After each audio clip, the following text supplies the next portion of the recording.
KABARON'NY MPANAKANTO.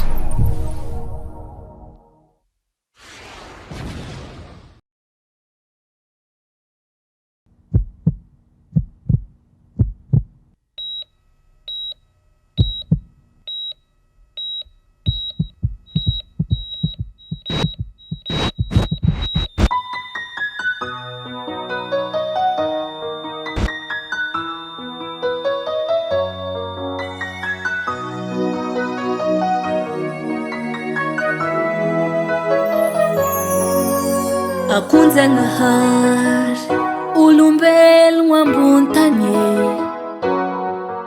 izy ireny malala ny andohany sy afarany.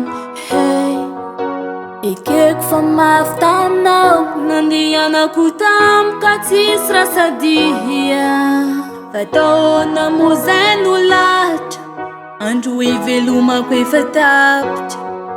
Mandra-piona ry havako ampangino ny fô ajanony tomany fizatsy maty fa matory ao ampono ihany. Aza malahelo aza mitomoigné aza malahelo fizao ao ampono ihany.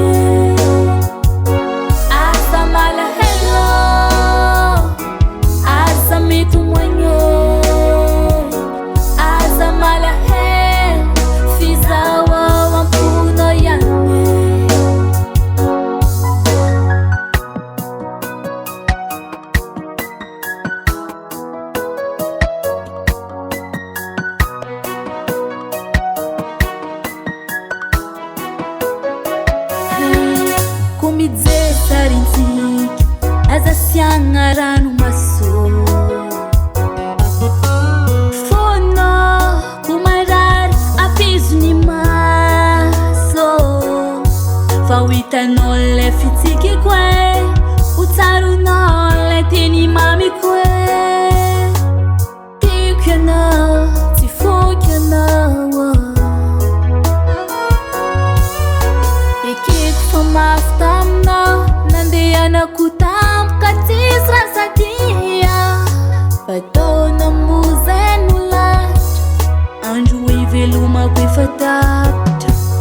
Mandra-piona ry havako ampangino ny fô ajanony tomany fizatsy maty fa matory ao ampono ihany.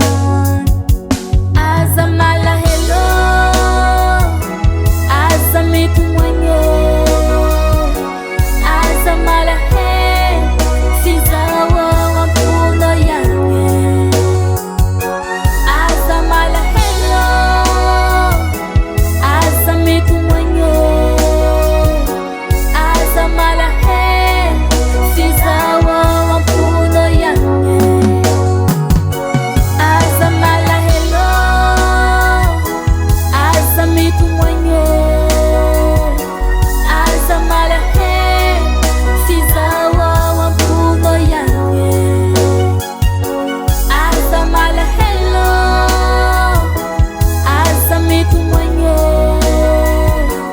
aza malahelo fizao ao ampono ihany. Veloma ry vady malalako, veloma ry sombiny aiko, veloma ry havako, veloma ry namako ilay tena tiako indrindra, veloma ry mpankafy. Morazy foana zaho tsy maty fa matory ao amponareo tsirairay mandra-piona fa tsy hoe mandrakizay. LRB Production.